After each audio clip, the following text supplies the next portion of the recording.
जय श्री कृष्ण मित्रों, मारे यूट्यूब चैनल में तमाરું हार्दिक स्वागत है। दर्शक मित्रों, हिंदू धर्म में एकादशीનું વ્રત સૌથી મોટું અને પવિત્ર માનવામાં આવે છે। ફાગણ મહિનાના કૃષ્ણ પક્ષની એકાદશીને પાપમોચની એકાદશી કહેવાય છે। નામ મુજબ જ આ એકાદશીનું વ્રત કરવાથી મનુષ્યના તમામ પાપોનો નાશ થાય છે અને તેને મોક્ષની પ્રાપ્તિ થાય છે। પરંતુ આ વર્ષે 2026 માં ભક્તોમાં એક મોટી મૂંઝવણ છે। ઘણા લોકો પૂછી રહ્યા છે કે એકાદશી 14મી માર્ચે છે કે 15મી માર્ચે। તો આજના આ વિડીયોમાં હું તમને આ મૂંઝવણ સંપૂર્ણપણે દૂર કરીશ। આપણે જાણીશું એકાદશીની સાચી તારીખ, પૂજાનું મુહૂર્ત, શુભ મુહૂર્ત, પારણાનો સમય અને પાપમોચની એકાદશીની અત્યંત ફળદાયી વ્રત કથા। તો વિડીયોને અંત સુધી જરૂર જોજો અને જો ચેનલ પર નવા છો તો સબસ્ક્રાઇબ કરવાનું ભૂલતા નહીં।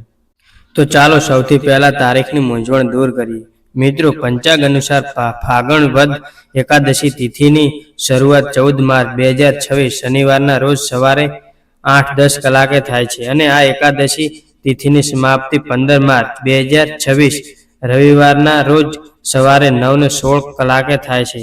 હવે પ્રશ્ન એ થાય છે કે વ્રત કયા દિવસે રાખવું। આપણા હિન્દુ શાસ્ત્રોમાં ઉદય તિથિ એટલે કે સૂર્યોદય સમય જે તિથિ હોય તેને આખા દિવસ માટે માન્ય રાખવાનો નિયમ છે।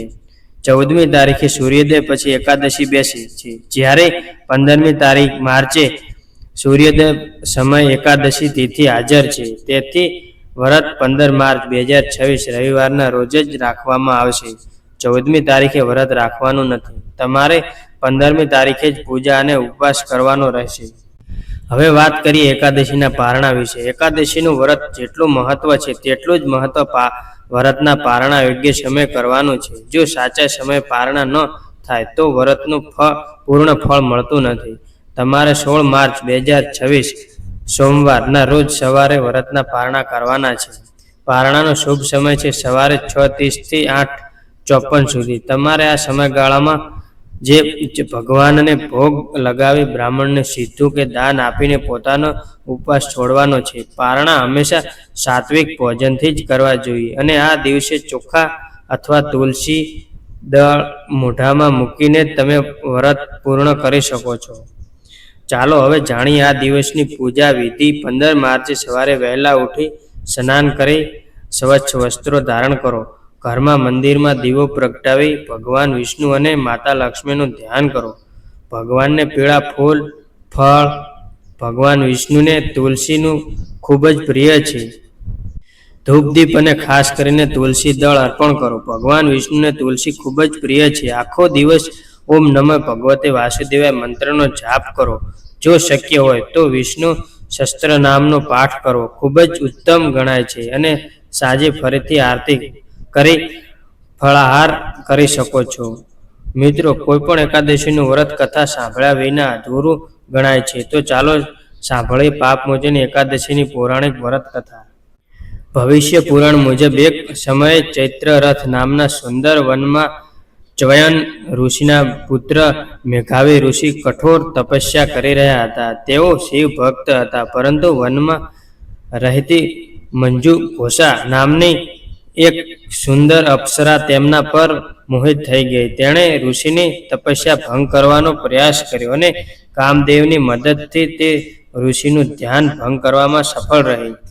મેઘાવી ઋષિ શિવની તપસ્યા ભૂલી ગયો અને વર્ષો સુધી તે અપ્સરા સાથે સમય પસાર કર્યો। ઘણા વર્ષે પછી જ્યારે ઋષિને પોતાની ભૂલનો અફસોસ થયો ત્યારે તેમને ખૂબ ક્રોધ આવ્યો। તેમણે મંજુ ઘોષાને શ્રાપ આપ્યો કે તું પિશાચની બની જઈશ। અપ્સરા રડવા લાગી અને શ્રાપમાંથી મુક્તિનો ઉપાય માંગ્યો। જ્યારે ઋષિએ શાંત થઈને કહ્યું કે ફાગણ મહિનાના કૃષ્ણ પક્ષની પાપમોચની એકાદશીનું વ્રત કરવાથી તારું આ પાપ નષ્ટ થશે। ત્યારબાદ ઋષિ પોતાના પિતા પાસે ગયા।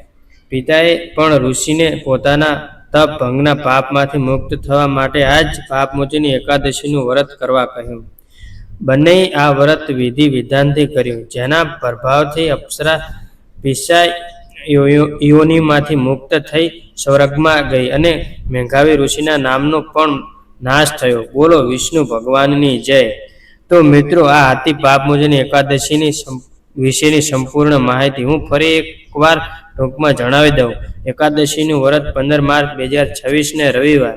પારણાનો સમય 16 માર્ચ 2026 સવારે 6:30 થી 8:54 ની વચ્ચે છે. મને આશા છે કે 14 માર્ચ કે 15 માર્ચની તમારી બધી જ મૂંઝવણ દૂર થઈ ગઈ હશે. જો તમને આ માહિતી અને કથા પસંદ આવી હોય તો વિડીયોને લાઈક કરો, તમારા પરિવારજનો અને મિત્રો સાથે વોટ્સએપ પર શેર કરો અને કોમેન્ટ બોક્સમાં જય શ્રી કૃષ્ણ જરૂર લખો. આવી જ ધાર્મિક માહિતીઓ માટે આપણી ચેનલને સબસ્ક્રાઇબ કરવાનું ભૂલતા નહીં. મળીએ નવા વિડીયોમાં. ત્યાં સુધી બધાને મારા જય શ્રી કૃષ્ણ.